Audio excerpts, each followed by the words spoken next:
Hello there guys! Patch 8.12 is a really sad patch for Janna mains. My main champion is currently really bad because of shields getting nerfed and because the meta changed from late game to the early game.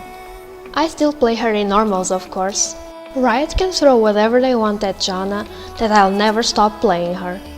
But I advise you not to pick Janna or Lulu in ranked while things aren't looking their way. If you are a fan of Peel, like I am, this doesn't mean that you have to start playing Brand or Zyra all of a sudden just because they are strong early game and they are very good at the moment. There are other champions that fit the more traditional style of supporting that are still pretty good. Nami, Soraka and Sona are the ones we are going to talk about. Nami has been in a decent spot for some time now, but with the changes to Athenes and the focus of the game changing from late game to the early game, Nami has risen and become one of the best support champions of the patch. Nami can keep up in terms of poke with the more aggressive supports, out-sustain them with her bouncing W, and she even has good kill potential with her Q. It's also important to note that she synergizes really well with some of the best AD carries and AP carries in the bot lane at the moment, and that she counters some of the support picks heavily. Miss Fortune, Draven, Lucien and Kai'Sa are huge lane bullies, so they work really well with Nami. In Miss Fortune's case, the poke is disgusting, and they can combine their ultimates for a stupidly OP wombo combo.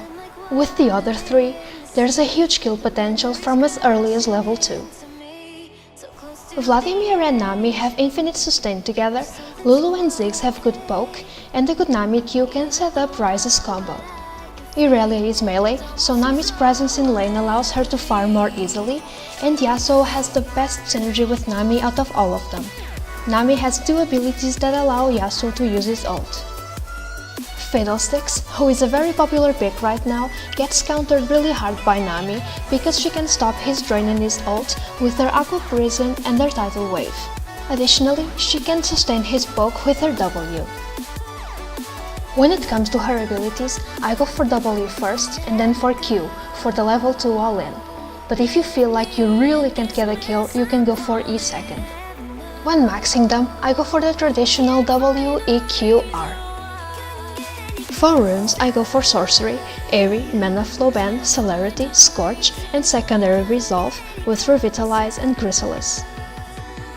I almost always go Flash Ignite for the kill potential, but if your lane partner takes Ignite or TP, you should go for Heal. When building Nami, I start with Spell Thieves, and on my first pack, I upgrade it to Frostfang.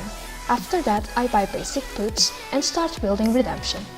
I upgrade my boots to Mobility or Ionian depending if my team is winning or losing respectively. I get Athenes and then Ardent. If the enemy team has very hard CC, you can instead go for Mikael's Crucible. At this point, the game should be over, but if it isn't, you can go for Shurelia's, Twin Shadows, or for an AP item of your choice. On rare occasions, I might go for Locket or Zizirot Portal.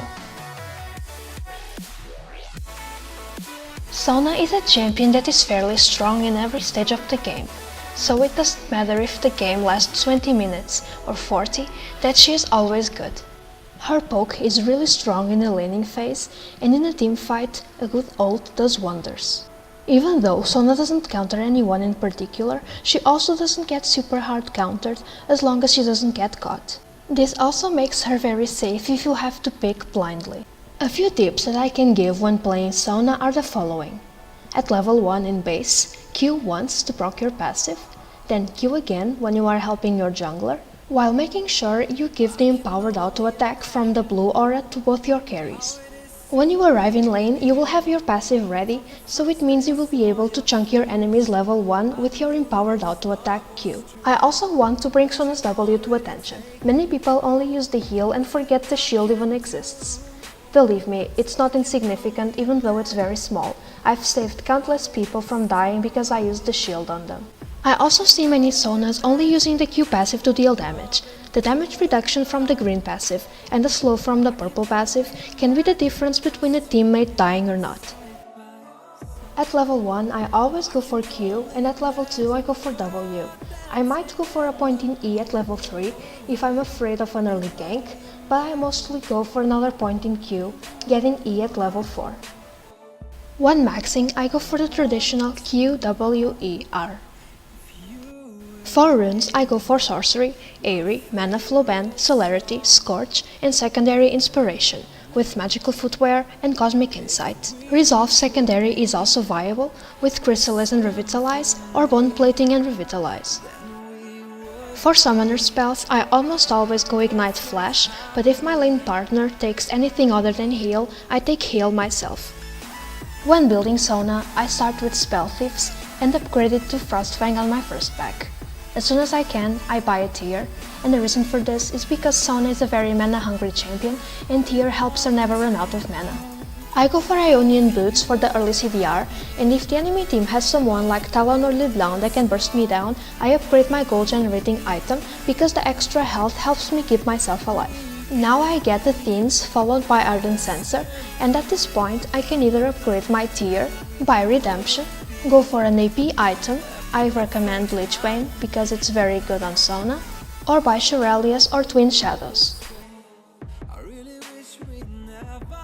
Right now, Soraka is a decent pick, sitting at 51% win rate. She has decent damage with the E-maxing build, so she can trade with the more aggressive supports.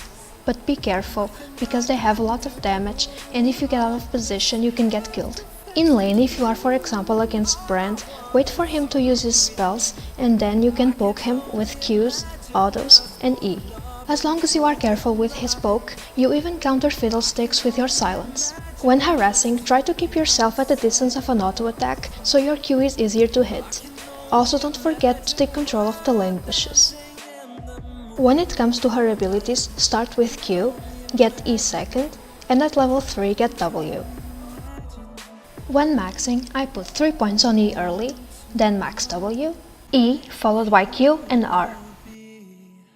For runes, I go for Sorcery, Airy, Mana Flow Band, Transcendence, Scorch, and Secondary Resolve with Bone Plating and Revitalize. For summoner spells, Barrier is very good on Soraka because it helps her keep herself alive. Also, it is a shield, so it scales with items like Redemption and Ardent Censer. But once again, if my lane partner takes anything other than heal, I take heal myself. For items, I start with Spell Thieves and upgrade it to Frostfang on my first pack. I get Boots of Speed and Rush Redemption. Then I usually go for Ionian Boots, but Mobility and Merc Threads are also viable. Now I go for a Themes and get Ardent Censer right after. From this point on, it's up to you what you want to build, but I recommend Shurelius or Twin Shadows. I am sorry if this video is a little bit late, but I'm a student, not a full-time YouTuber, and I have exams in university, so I have to study for them, so I can't play and make videos all the time. Also, I needed time to experiment with builds, with champions and stuff like that, so I could make the video as accurate as possible. Anyway guys, I hope you liked. Leave a like if you liked, leave a comment down below, subscribe, and I'll see you next time. Bye guys, love you!